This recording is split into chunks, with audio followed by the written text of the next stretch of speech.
کرنا چاہا اور دروازے بند کر کے کہنے لگی یوسف جلدی آؤ۔ انہوں نے کہا کہ اللہ پناہ میں رکھے، وہ یعنی تمہارے میاں تو میرے آقا ہیں، انہوں نے مجھے اچھی طرح سے رکھا ہے، میں ایسا ظلم نہیں کر سکتا، بے شک ظالم لوگ فلاح نہیں پائیں گے۔ اور اس عورت نے ان کا قصد کیا اور انہوں نے اس کا قصد کیا۔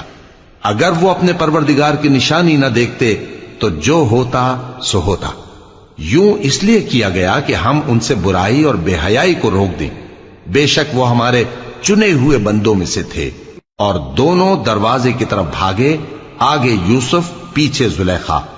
اور عورت نے ان کا کرتا پیچھے سے پکڑ کر جو کھینچا تو پھاڑ ڈالا، اور دونوں کو دروازے کے پاس عورت کا خاوند مل گیا۔ تو عورت بولی کہ جو شخص تمہاری بیوی کے ساتھ برا ارادہ کرے اس کی اس کے سوا کیا سزا ہے کہ یا تو قید کیا جائے یا اسے دکھ کا عذاب دیا جائے۔ یوسف نے کہا اسی نے مجھ کو اپنی طرف مائل کرنا چاہا تھا، اور اس کے خاندان میں سے ایک گواہ نے گواہی دی کہ اگر اس کا کرتا آگے سے پھٹا ہو تو یہ سچی اور یوسف جھوٹا ہے، اور اگر کرتا پیچھے سے پھٹا ہو تو یہ جھوٹی اور وہ سچا ہے۔ سو جب اس کا کرتا دیکھا تو پیچھے سے پھٹا تھا، تب اس نے زلیخا سے کہا کہ یہ تمہارا ہی فریب ہے، اور کچھ شک نہیں کہ تم عورتوں کے فریب بڑے بھاری ہوتے ہیں۔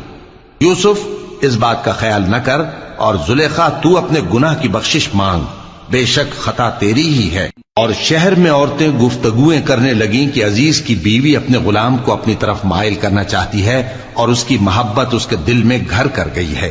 ہم دیکھتی ہیں کہ وہ کھلی گمراہی میں ہے۔ پھر جب زلیخا نے ان عورتوں کی گفتگو جو حقیقت میں دیدار یوسف کے لیے ایک چال تھی سنی، تو ان کے پاس دعوت کا پیغام بھیجا اور ان کے لیے ایک محفل مرتب کی، اور پھل تراشنے کے لیے ہر ایک کو ایک ایک چھری دی، اور یوسف سے کہا کہ ان کے سامنے آؤ۔ جب عورتوں نے ان کو دیکھا تو ان کا روب حسن ان پر ایسا چھا گیا کہ پھل تراشتے تراشتے اپنے ہاتھ کاٹ لیے، اور بے ساختہ بول اٹھیں کہ اللہ پاک ہے، یہ آدمی نہیں، یہ تو کوئی بزرگ فرشتہ ہے۔ زلیخا نے کہا تو یہ وہی ہے جس کے بارے میں تم مجھے تانے دیتی تھیں، اور بے شک میں نے اس کو اپنی طرف مائل کرنا چاہا مگر یہ بچا رہا، اور اگر یہ وہ کام نہ کرے گا جو میں اسے کہتی ہوں تو قید کر دیا جائے گا اور ذلیل ہوگا۔ یوسف نے دعا کی کہ پروردگار جس کام کی طرف یہ مجھے بلاتی ہیں اس کی نسبت مجھے قید پسند ہے،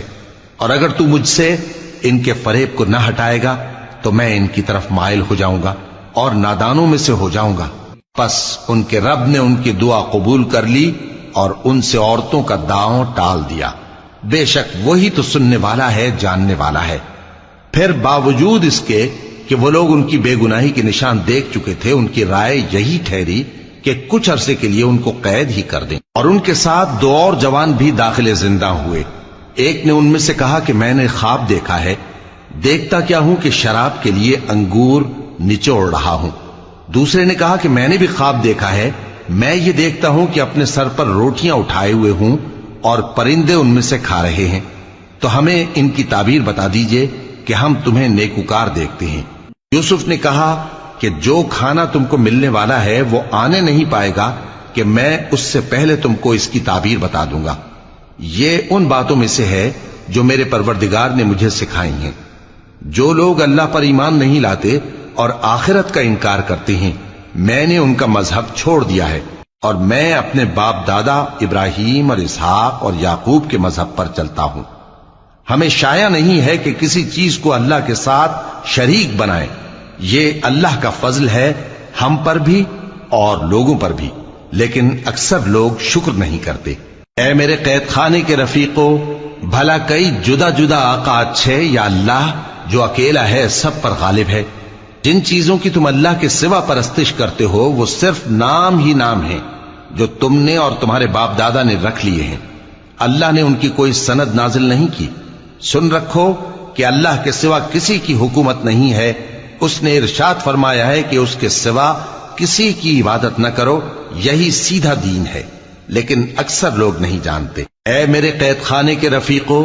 تم میں سے ایک جو پہلا خواب بیان کرنے والا ہے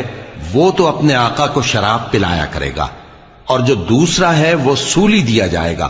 اور پرندے اس کا سر نوچ کھائیں گے۔